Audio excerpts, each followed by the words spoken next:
तिचा नवरा तिच्यावरती जास्त संशय घेतो. म्हणजे कुठलाही पुरुष तिच्याकडे बघायला लागला तर याच्या नवऱ्यालाही असं वाटतं की या पुरुषासोबत माझ्या बायकोचं काहीतरी असलं पाहिजे. पण तरीही गीता डोळ्यांची पापणी खाली ठेवत, नजर जमिनीकडे टाकत जगण्याचा प्रयत्न करते. आणि तिचाच एक दीर तिच्या आबरूला घाला घालण्यासाठी बसलेला आहे. आणि दुपारी ती एकटी असताना तो घरात येऊन त्याच्या मनातलं वादळ तिला सांगू पाहतोय. आणि तेवढ्यात तिचा नवरा आल्याची चाहूल लागते. हा मागच्या दारान पळून जातो. आणि तो पळून जाणारी आकृती नवरा बघतो आणि त्याला दाट संशयाची खात्री होते. त्याच्या लक्षात येतं की आता जी व्यक्ती गेली ती व्यक्ती माझ्या बायकोसोबत काहीतरी त्यांचं आहे सुरू. आणि म्हणून गीतावरती मी 10वी नापास झालो होतो. आणि माझा एकच विषय सुटला होता, इतिहास आणि भूगोल. दोन्ही मिळून 52 मार्काला पास असायचं. मला 53 पडले होते. बाकी सगळे मी 20च्या आत होतो आणि इंग्रजीला 34 होते. वडील गवंडी काम करायचे सर. 4 सख्या बहिणी, घरची परिस्थिती अलग. म्हणजे शिक्षणाचं काय आमच्या घरात हे नव्हतंच. म्हणजे वडिलांना माहीतच नसायचं आम्ही कितवीला आहोत.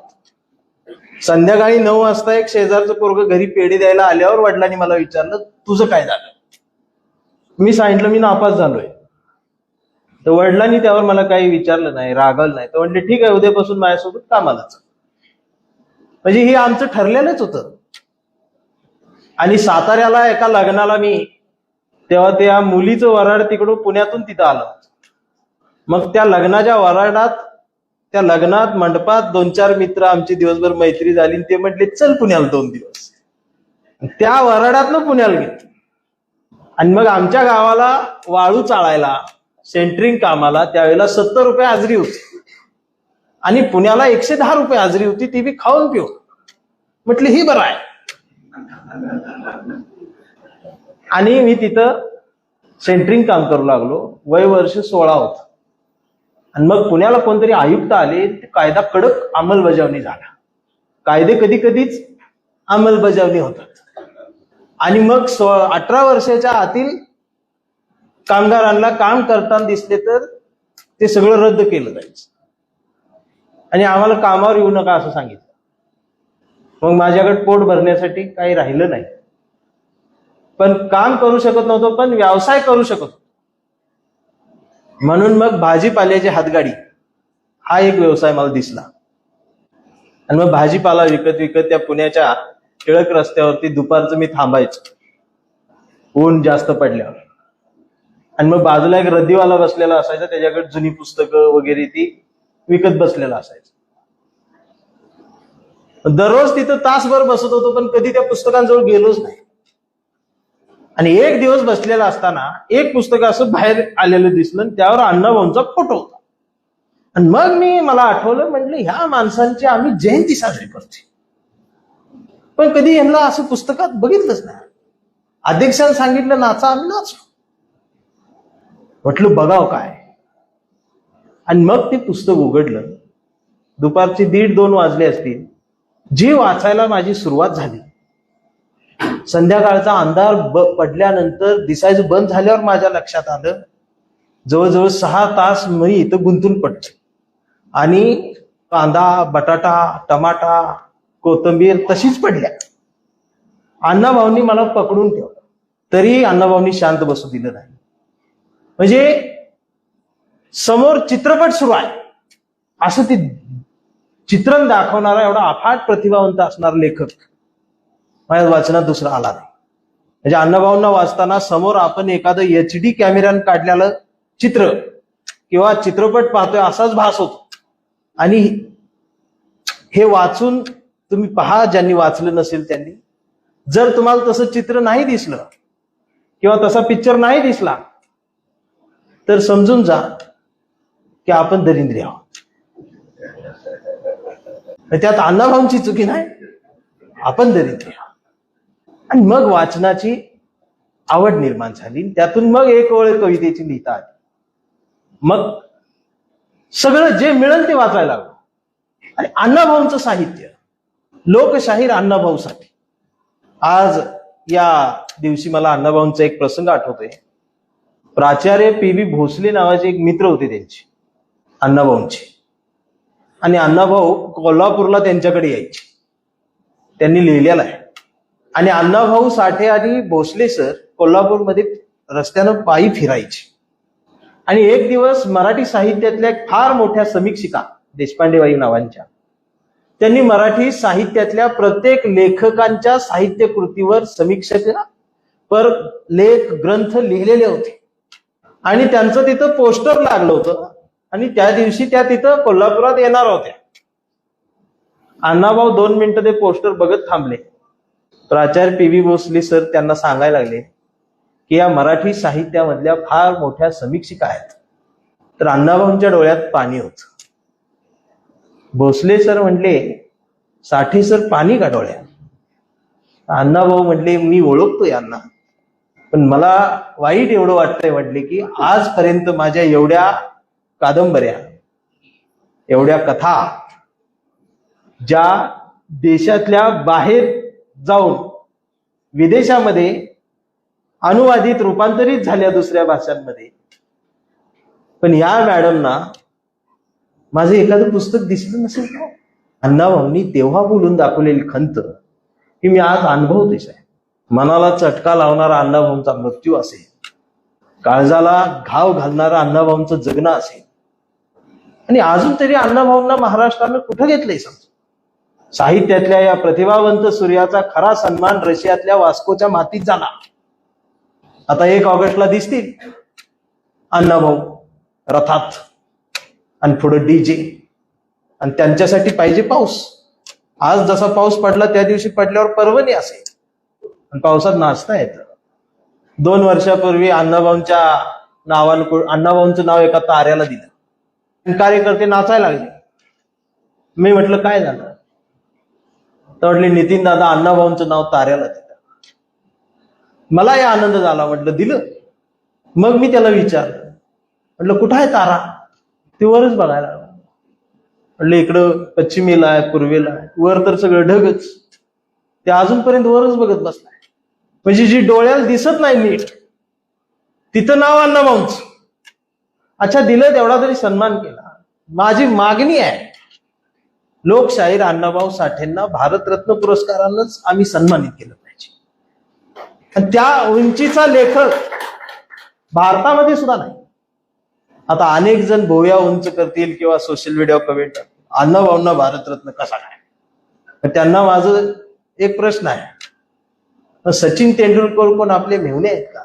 क्रिकेटच्या मैदानावर 100 रना काढणाऱ्याला भारतरत्न दिला जात असेल, तर इथं त्या धावांच्या शतकांपेक्षाही कितीतरी पुढचं लिहून जाणाऱ्या अण्णाभाऊंना भारतरत्न का नाही? हा माझा प्रश्न आहे.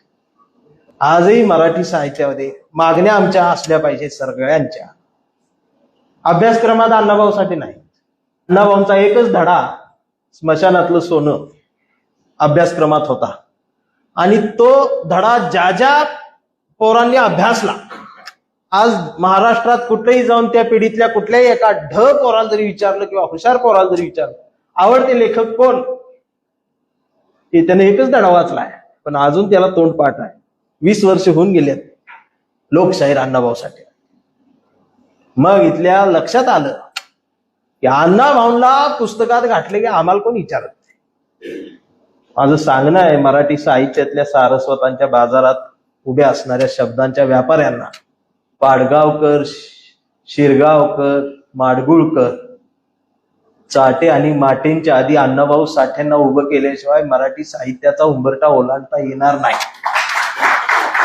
याचा अर्थ माझी कुणावर टीका आहे अशी नाही. आणि मी सर्वांना वाचतो, आणि माझं सर्वांवर प्रेम आहे. माझे आवडते कवी मर्ढेकर आहे, माझे आवडते कवी लेखक पु ल देशपांडे आहे, खांडेकर आहे, वपू काळेंची एक वेगळी कथा मला आवडते, जयवंत कुलकर्णींची रहस्यमय कथा मला वेगळी आवडतात, दांडेकरांचं ललित मला आवडतं. पण अण्णाभाऊ यापेक्षा वेगळे का? त्यांच्या समकालीन साहित्याचा अभ्यास केला तर लक्षात येतं, त्यावेळेला असणाऱ्या लेखकांनी लिहिलेली उभी केलेली नायिका ही गॅलरीत बसून कॉफी घेतीये. अर्थात त्या काळात कॉफी पिणारी मुलगी होती, मॅक्सी घालून गॅलरीत कॉफीचा कप घेऊन वाफाळलेला, त्या धुराचं चित्रण, त्या वाफेचं चित्रण, ती कॉफी, तिचे ओठ, तिचा चष्मा, तिचे घारे डोळे, हे चित्रण येतं. पण त्याच वेळेला उपाशी पोटानं इज्जत वाचवत पहाटेच्या अंधारात भाकरीसाठी संघर्ष करणारी नायिका अण्णाभाऊ त्यावेळेला उभी करतात. या दोन वेगवेगळ्या बाजू साहित्यातल्या आम्हाला बघायला मिळतात. अण्णाभाऊंनी माणसं जोडणारं साहित्य लिहिलं, अण्णाभाऊंनी मन जोडणारं साहित्य लिहिलं. स्त्री साहित्यिक अण्णाभाऊ हा एक वेगळा विषय असेल माझ्यावर. संवेदनशील मनाचा हा लेखक कितवीपर्यंत शिकला, किती दिवस शिकला हे महत्वाचं नाही. त्यानं लिहिलेलं अजून 150 पिढ्या तरी आम्हाला शिकता येणार नाही एवढं प्रचंड लिहून ठेवलं. प्रत्येक ओळीत अण्णाभाऊ प्रतिभेची उंची दाखवतात. फकीरा हा त्यांच्या लिखाणातला माइलस्टोन म्हणणार, दगड म्हणतात, खांडकीचा दगड. पृथ्वी ही शेष नागाच्या मस्तकावर तरलेली नसून ती श्रमिकांच्या तळ हातावर तरलेली आहे. हे इतकं ठामपणानं विज्ञानवादी अण्णाभाऊ, मानवतावादी अण्णाभाऊ, त्या काळातले तुम्ही चित्रपट जरी बघितले किंवा कथा कादंबऱ्या जरी सर वाचल्यात तर बऱ्यापैकी गावगाड्यावरचा मराठा समाजाचा पाटील देशमुख हा लेखकांनी खलनायक म्हणूनच उभा केला. चित्रपटांमध्ये सुद्धा पाटील असाच विषा पेळणारा, बाई वाड्यावर या, तमाशाच्या फडात फेटाव जाळणारा किंवा एखाद्या नायिकेवरती आबरूला हात घालणारा पाटील चित्रपटांमधून, साहित्यांमधून उभा केला जात होता. त्या काळात अण्णाभाऊ आमच्या महारामांगांच्या लेकी बाळींची आबरू वाचवणारा सत्तू भोसले उभा करतात. आमच्या वारणेचा वाघ. आणि अजूनही जुन्या म्हाताऱ्या बायका ज्यांनी अण्णाभाऊंना बघितलं, वाचलं, त्या सत्तू भोसलेच्या कथा वारणेच्या खोऱ्यात आजही म्हाताऱ्या बायका सांगतात. अण्णाभाऊंचे हे वेगळेपण आहे. रशियाला गेलेले अण्णाभाऊ. खरं तर या महाराष्ट्रात 2 तुकाराम खऱ्या अर्थानं मराठी साहित्यामध्ये मला दिसतात. एका तुकारामानं अभंग लिहिला आणि मराठी मनाला जाग करण्याचा प्रयत्न केला, तर दुसऱ्या तुकारामानं कथा लिहिली, कादंबरी लिहिली, शाहिरी लिहिली आणि मराठी मन जाग ठेवण्याचा प्रयत्न केला. पहिल्या तुकारामानं हातात टाळ घेऊन समाज जागवण्याचं काम केलं, तर दुसऱ्यानं डफावर थाप बडवून संयुक्त महाराष्ट्राच्या चळवळीला हात मारला. त्यातले पहिला तुकाराम म्हणजे संत तुकाराम, दुसरा तुकाराम म्हणजे तुकाराम भाऊ साठे, लोकशाहीर अण्णाभाऊ साठे. आज गुरुपौर्णिमा आहे आणि ह्या सगळ्या विचारधारेचा झरा जर आम्ही शोधत शोधत गेलो तर याचा उगम मला आलमप्रभूंजवळ सापडतो. आणि मग तिथून बसवेश्वरांच्या ओंजळीने ही सगळं मानवतेचं पाणी या भारतामध्ये वाहत आलेला आहे. त्यातला एक निखळ सुंदर झरा म्हणजे अण्णाभाऊंचं साहित्य. त्यातली एक वाहणारी नदी बाबासाहेब आहे. त्यातला एक सुंदरपणानं धबधबणारा, कोसळणारा म्हणजे छत्रपती शिवाजी महाराज. हे आमचे महापुरुष आहेत. पण आमचं झालंय काय, आम्ही हिसकावून घेतले. म्हणजे अण्णाभाऊ माझे, बाबासाहेब आमचे. कधी कधी तर एक जण असं होतं की माझ्या रक्तात छत्रपती शिवाजी महाराज आहे, माझ्या रक्तात बाबासाहेब आहे, माझ्या रक्तात अण्णाभाऊ आहे. जीभ बाहेर काढून ओरडतात. मी हळूच बाजूला जाऊन म्हणतो, रक्तात तांबड्या पेशी, पांढऱ्या पेशी असतात. आणि जास्त लाडू चहा झाला असला तर शुगर सापडत. दुर्बीन मधनं बघितल्यावर ते दिसत. असं म्हणल्यावर मारत्यात, मग काळा पडतो. आपली पत्रिका कधीतरी फेसबुकवर टाकली होती. मी सहज समोर आली, त्या खाली कमेंट पाहिजे, मला शिया, ह्याला कशाला बोलवला, म्हटलं का बोलला. मला सगळीच बोलवते ती, कारण मी माणसं जोडते. हा इकडे तिकडे होते, एकदा तुटते, पण ती जात तुटते, माणूस नाही तुटत. जाती धर्मा पलीकडे जाऊन बघा. काय त्या फेसबुकवर परवा छत्रपती राजश्री शाहू महाराजांची जयंती होती सर, कुणीतरी लेख लिहिला होता छान. आणि त्या लेखामध्ये ते आला उल्लेख की राजश्री शाहू महाराजांनी डॉक्टर बाबासाहेब आंबेडकरांना आर्थिक मदत केली, शिष्यवृत्ती दिली, म्हणून बाबासाहेब लंडनला, इंग्लंडला, विदेशात शिकण्यासाठी जाऊ शकले. त्यात सयाजीराव गायकवाडांनी त्यांना आर्थिक मदत. लेख छान होता. तर खाली कमेंट काय एकाने लिहिलं होतं, म्हणजे बघा आम्ही मदत केली म्हणून तुम्ही शिकले. तो लिहितोय ज्याचा काही संबंध नाही. आणि त्याला खाली रिप्लाय दिलाय एका, आमची तेवढी लायकी होती म्हणून तुम्ही आम्हाला मदत केली. हे बोलतायत कुणावर? शाहू महाराज, बाबासाहेब. गेली 10 वर्ष या धंद्यात आहे. आधीच धंदा म्हटल्यानं बरं असतं. खूप प्रयत्न केला कसाब सर जात लपवून ठेवण्याचा, पण शोधलीच. आणि ऑगस्ट महिना फुल बुकिंग झाला. मग म्हणला मातंग समाज हो आपलाच आहे. ही परिस्थिती भयानक आहे. त्यांना कुठली जात आहे? जग बदल घालूनी खाव मज सांगून गेले भीमराव अण्णाभाऊ साठे. छत्रपती शिवाजी महाराजांचा पोवाडा विदेशात म्हणणारे अण्णाभाऊ साठे. आणि आता आमचे अण्णाभाऊ, आमचे अण्णाभाऊ, आमचे लवजी वस्ताद, आमचे. मी तर म्हणतोय एक कायदा करायला पाहिजे. असा जर एखादा बौद्ध बांधव आमचा म्हणाला बाबासाहेब आमचेच, उचला. एखादा मराठा बांधव म्हणालाच छत्रपती शिवराय आमचेच, उचला. आणि मातंग जर म्हणला अण्णाभाऊ लहुजी वस्ताद आमचेच, उचला. जामीनच नाही. अंडा सेल डायरेक्ट त्याला सूर्य दिसू द्यायचा. आणि आम्ही तारा शोधत वर बघायला ना, अण्णाभाऊ खाली पुस्तकात आहे ते येड्याने. प्रतिभेचं देणं लाभतं 10 मध्ये एखाद्याला, पण हे लाखात एक आहे. म्हणून म्हटलं जातं लाखात देखणी अण्णाभाऊंची लेखणी. बऱ्याच मराठी साहित्यिकांनी इंग्रजी साहित्याचं रूपांतर मराठीत केलं. आणि अण्णाभाऊ साठे एकमेव साहित्यिक आहेत मराठीतले. इतरांचे झाले, पण सगळ्या जगात सगळ्या भाषेत अण्णाभाऊंच्या साहित्याचं रूपांतर. एवढंच कशाला सांगू, मराठी साहित्यातले काही लेखक अशी आहे ज्यांनी आधी इंग्रजीतलं मराठीत लिहिलं, पण पहिल्या आवृत्तीवर उल्लेखच नव्हता हे तिकडचं आहे. मग कुणीतरी ते काढलं शोधून, आणि मग ते लेखक म्हणले ते कव्हरवर छापायचं राहिलं. या घटना आहेत खऱ्या. अण्णाभाऊ जे जगले तेच लिहिलं. वाऱ्याच्या पाठीवर स्वार होऊन फकीरा निघाला. वाक्यात दम किती आहे. अण्णाभाऊंच्या प्रतिभेची उंची मला एका कथेत सापडते, म्हणजे ती मोजताच येत नाही.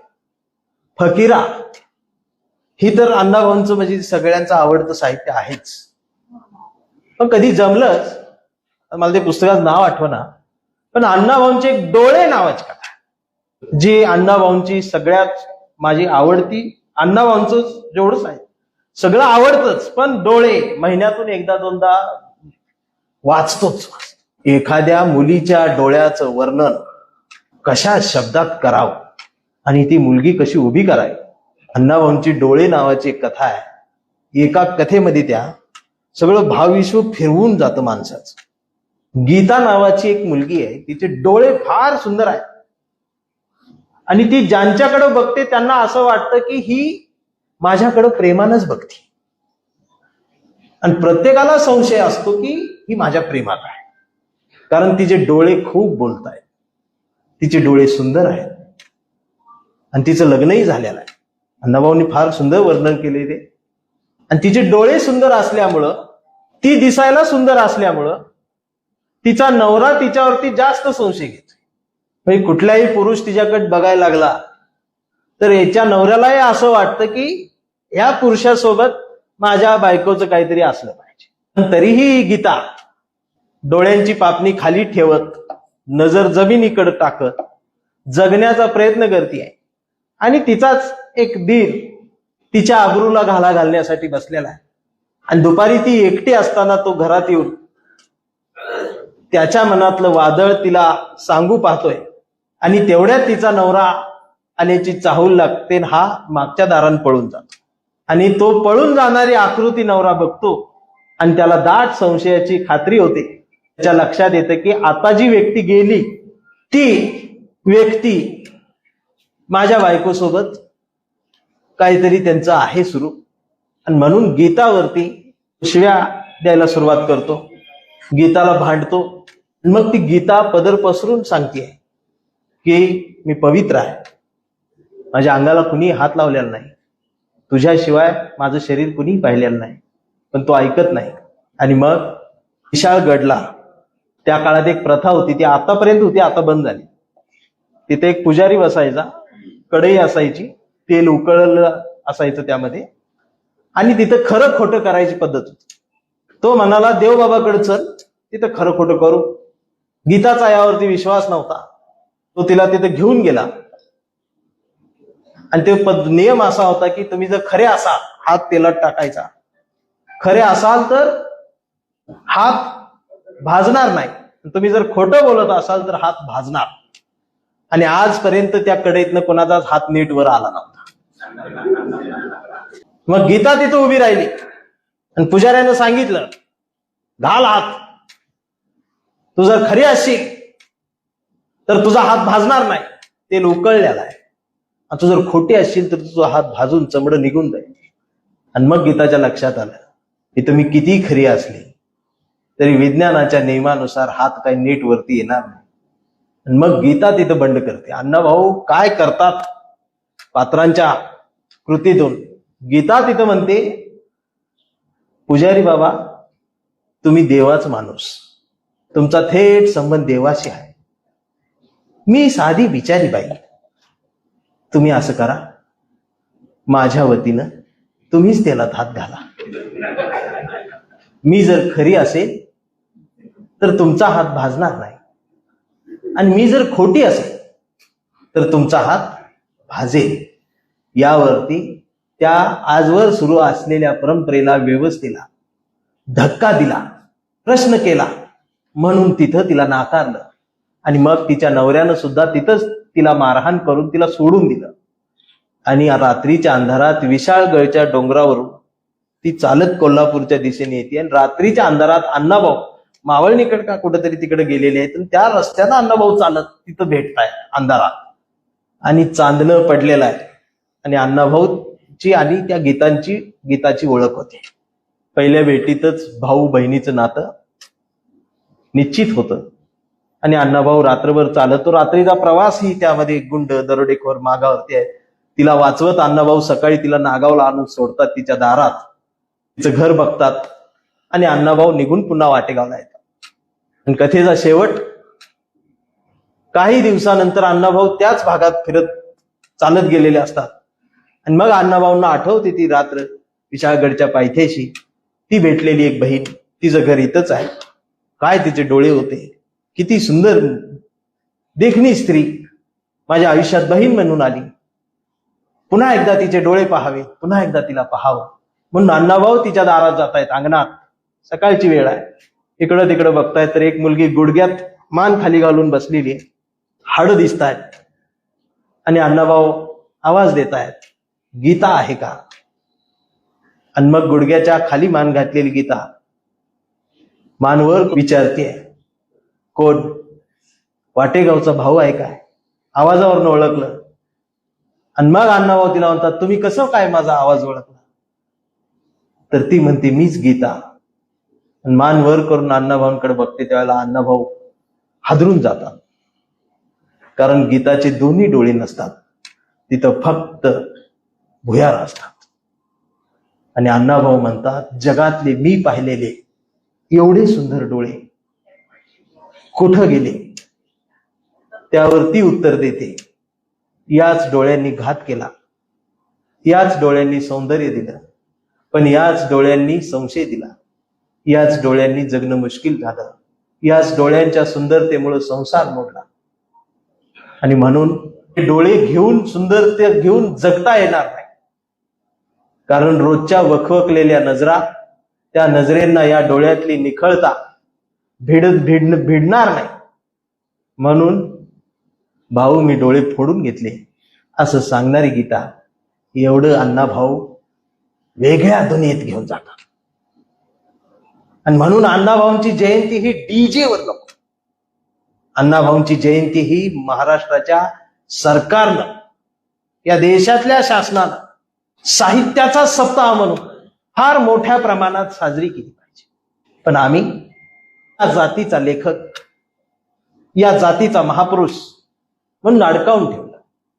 आणि आता तर काही जण नवीन कार्यकर्ते ते फेसबुकवरचे कार्यकर्ते ते त्या सोशल मीडियावर प्रश्न विचारतायत, अण्णाभाऊ असे कोण लागून गेले, त्यांची बाबासाहेबांबरोबर बरोबरी करता येईल का? अरे बरोबरी नाही करता येत.